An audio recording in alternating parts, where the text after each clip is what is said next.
ہم پہچان لیتے کہ اس راستے سے ہمارے آقا گزرے ہیں. ہمیں حضور کو ڈھونڈنا ہوتا تو ہم خوشبو سونگتے ہوئے اس راستے پر چلتے اور حضور تک پہنچ جاتے. ایسا عظیم نبی ہمیں عطا فرمایا گیا. میرے بزرگوں دوستوں، میرا موضوع علم غیب تھا. سرکار کی شان تو ایسی ہے کہ جس موضوع پر بولو جائے وہ موضوع ختم نہیں ہوتا، ہمارے الفاظ ختم ہو جاتے ہیں.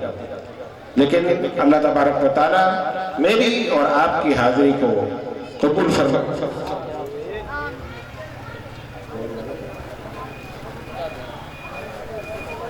کچھ صاحب کہہ رہے ہیں کہ ابھی تقریر جاری رکھیں.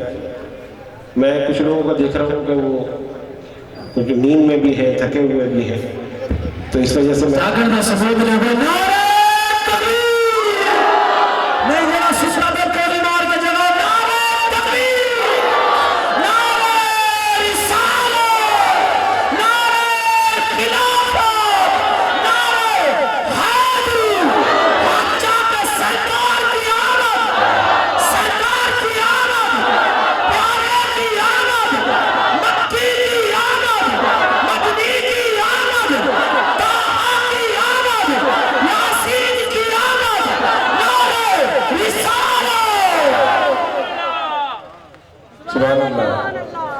کچھ صاحب کے جذبے نے مجھ میں بھی جذبہ پیدا کر دیا، مجھے بھی پھر ہوشیار کر دیا. میں بھی کچھ ڈاؤن ہو رہا تھا. تو ہم سرکار کے علم غیب کے متعلق گفتگو کر رہے تھے. سرکار دو عالم صلی اللہ علیہ وسلم نے صحابہ کو جنت کی بشارت دی. جنت کب ملے گی؟ جب قیامت آئے گی. پھر قیامت کا دن کتنا طویل ہوگا؟ 1000 سال سے زیادہ طویل. جب سے دنیا بنی ہے اور دنیا کے ختم ہونے تک ان سب کا حساب کتاب ہوگا جتنے لوگ اس دنیا میں آئے. رب العالمین اپنا وقت سجا کر بیٹھا ہوگا. اور جنت کب ملے گی؟ جب حساب کتاب مکمل ہو جائے گا. جنت میں جانے والوں کا فیصلہ ہو گیا، جہنم میں جانے والوں کا فیصلہ ہو گیا. پھر جنت میں داخل ہوں گے. اور میرے آقا 1400 سال پہلے صحابہ کو جنت کی بشارت دے رہے ہیں. آخر میں جائیں گے لیکن حضور کو پہلے معلوم ہے. اسی کو تو علم غیب کہتے ہیں. حضور فرماتے ہیں صدیق اکبر کے لیے جنت کی بشارت ہے. اگر کسی کو زمین پر چلتا ہوا جنت ہی دیکھنا ہے تو صدیق اکبر کو دیکھ لیں. فاروق اعظم کے لیے جنت کی بشارت ہے. عثمان غنی کے لیے جنت کی بشارت ہے. علی مرتضیٰ کے لیے جنت کی بشارت ہے. حضرت طلحہ کے لیے جنت کی بشارت ہے. حضرت عبیدہ بن جرح کے لیے جنت کی بشارت ہے. یہ بشارتیں کب دی جا رہی ہیں؟ قیامت ابھی دور ہے. صحابہ دنیا میں موجود ہیں، ان کی زندگی ابھی باقی ہے. سرکار جانتے ہیں بقیہ جتنی زندگی گزاریں گے اللہ کی فرما برداری میں گزاریں گے. جنت کی بشارت دے رہے ہیں. اسی کو علم غیب کہتے ہیں. ہم نہیں جانتے لیکن آقا جانتے ہیں کون جنت میں جائے گا، کون دوزخ میں جائے گا. ایک صحابی حاضر ہوئے، یا رسول اللہ صلی اللہ علیہ وسلم، حضور قیامت کے دن ہم آپ کو کہاں ڈھونڈیں؟ صحابہ کے سوال دیکھیے، کتنی محبت ان کے سوالات میں ہے، جس سے ان کا عقیدہ بھی ظاہر ہو رہا ہے. جس روز کے لیے یہ کہا گیا کہ سب نفسا نفسی کر رہے ہوں گے، کسی کو فکر نہیں ہوگی کسی کی، سب اپنی فکر میں پڑے ہوں گے. جب رب العالمین قہار اور جبار کہہ کر پکارے گا، اس وقت کیا کیفیت ہوگی؟ صحابہ بھی جانتے ہیں. اگر کوئی مطمئن ہوگا تو ہمارے آقا حضور پر نور صلی اللہ علیہ وسلم. صحابی عرض کرتے ہیں، یا رسول اللہ صلی اللہ علیہ وسلم، قیامت کے دن ہم آپ کو کہاں تلاش کریں؟ سرکار صاحب یہ نہیں فرماتے قیامت کا حال مجھ سے کیا پوچھتے، مجھے کیا پتا، مجھے کیا معلوم میں کہاں ہوں گا. سرکار فرماتے ہیں مجھے حوض کوثر پر دیکھنا، وہاں پر میں اپنے پیاسے امتیوں کو جام کوثر پلا رہا ہوں. صحابی پھر سوال کرتے ہیں، یا رسول اللہ صلی اللہ علیہ وسلم، حضور یہ بتائیے اگر وہاں نہیں ملے تو کہاں تلاش کریں گے؟ کہا بالکل صراط پر آ جانا، یہاں پر میں اپنے گناہگار امتیوں کو پل صراط سے گزار کر جنت کی طرف لے جاؤں گا. یا رسول